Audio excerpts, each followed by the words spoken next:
Alors, ce dont je vais vous parler, d'abord, je me présente très rapidement, donc Thibaut Brière, je suis actuellement délégué à la philosophie de l'organisation au sein de cette entreprise qui s'appelle le groupe Hervé. Et en l'occurrence, le thème que nous avons choisi d'aborder ce soir s'inscrit assez bien, est une occasion en tout cas favorable pour vous parler un petit peu de ce qui est mis en œuvre dans cette entreprise un petit peu atypique qui poursuit, peut-être en vain, une utopie d'entreprise depuis 40 ans. C'est une entreprise dite aujourd'hui, enfin qui est estampillée par exemple libérée, et donc je vous propose de faire un focus, une immersion un petit peu dans les principes de fonctionnement, de manière à voir comment ils ont traité justement la question du pouvoir. Donc une utopie réalisée, je vous le disais, puisque très rapidement la fiche... Alors d'abord mon métier de déléguer la philosophie de l'organisation, ça veut dire deux choses. Dans un premier temps, ça a voulu dire mettre en mots la philosophie de l'entreprise, et dans un deuxième temps, accompagner l'entreprise pour réduire les écarts entre la théorie et la pratique. Donc mon rôle aujourd'hui dans l'organisation, il est double. C'est d'une part donner du sens, communiquer la philosophie de l'entreprise à tous les salariés, par le biais de formation, le biais de... Enfin, tout biais qui paraît opportun. Et puis, par ailleurs, remettre en question le sens.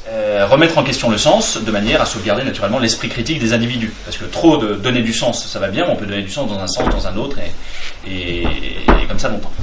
Donc le groupe Hervé, fiche signalétique très rapide, 40 ans d'existence, 2850 collaborateurs. Le métier d'origine, c'est l'efficacité énergétique. C'est une entreprise qui s'appelle Hervé Thermique. Ils font du B2B. Et ils interviennent principalement sur le domaine du BTP second œuvre. Une fois que le gros œuvre est posé, ils tirent des câbles, ils installent la plomberie, l'électricité, du chauffage. Donc ça c'est pour la fiche d'identité générale, il y a à peu près 500 millions d'euros de chiffre d'affaires, 25 sociétés, réparties sur 55 sites en France et à l'étranger. Bien, le projet, l'utopie poursuivie est celle d'annihiler le pouvoir depuis 40 ans, d'annihiler le pouvoir de domination des chefs, de manière à stimuler le pouvoir de création des individus. Voilà, résumé en une formule, quelle est l'intuition fondatrice de cette entreprise.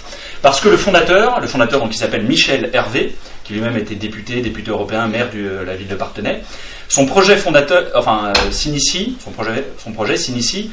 dans le fait que dans son enfance, il avait été marqué par la manière dont le procès Eichmann avait été couvert par Hannah Arendt, et notamment la ligne de défense du criminel nazi Eichmann consistait, pour le dire les choses très rapidement, à dire que lui finalement il n'avait fait que son devoir, que ce pourquoi il était payé, il n'était pas payé pour réfléchir sur les finalités de l'organisation, on ne lui demandait pas de savoir s'il était d'accord, il était d'abord payé pour obéir, il était un exécutant dans l'immense machinerie nazie.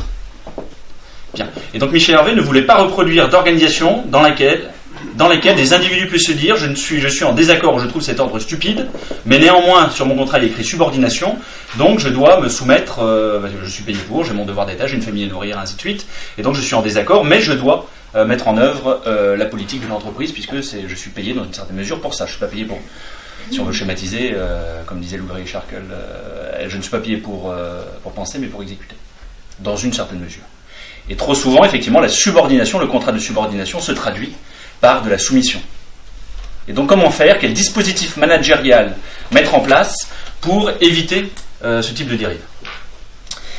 Alors comment s'organisent du coup concrètement les choses dans le groupe Hervé? Eh bien le fondateur s'est efforcé de disséminer le pouvoir, faire en sorte que le pouvoir ne puisse pas être rassemblé dans les mains d'un seul. Qu'il soit le dirigeant, qu'il soit le PDG, qu'il soit à quelque niveau que ce soit. Et donc l'ensemble de l'organisation est organisé de manière fractale. Elle n'est constituée que de cellules, d'équipes de travail, d'une quinzaine de personnes, entre 10 et 20 personnes. Personne, du manager de proximité jusqu'au PDG s'il y en avait un, enfin on appelle ça manager, et pour des raisons très précises, c'est qu'il ne dirige rien. Enfin, aucun manager, en tout cas, ne manage, on va dire, d'équipe supérieure à 20 personnes, à quelque niveau hiérarchique que ce soit. Une équipe de travail, selon que je vous le disais, c'est forcément autour d'une quinzaine de personnes, entre 10 et 20, parce que l'expérience a montré qu'en dessous, il était difficile d'avoir une émulation collective suffisante pour que 1 plus 1, on va dire, pour le dire rapidement, fasse 3, 4, 5. Et au-dessus d'une vingtaine de personnes, on est obligé de repasser dans un mode de management davantage directif et hiérarchique, à gros traits.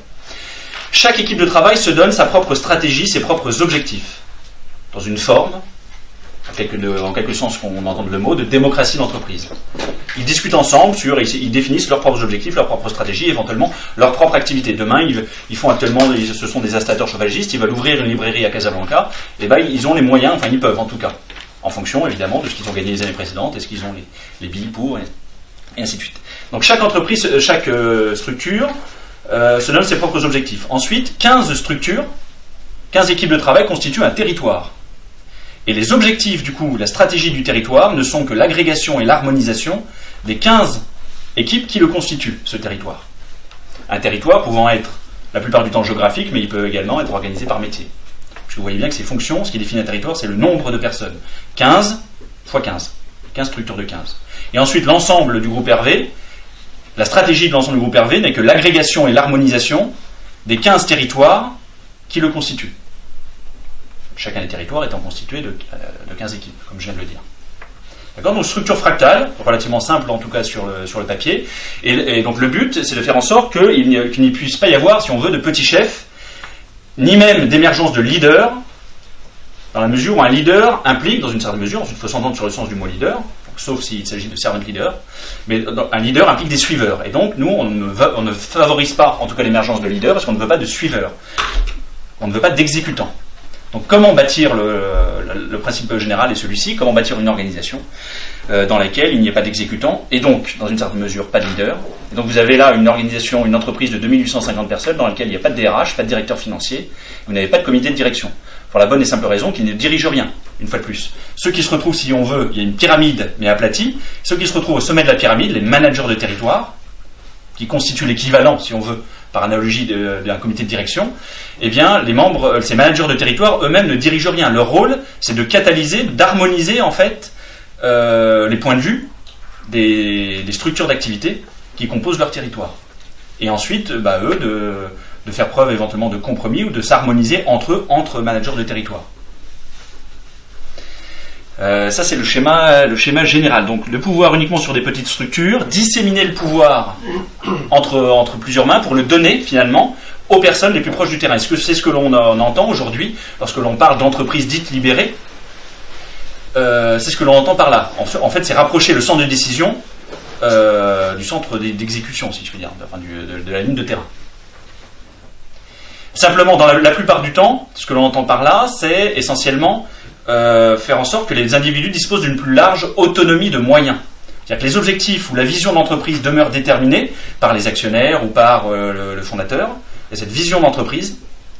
Et ensuite, les objectifs sont fixés par la hiérarchie.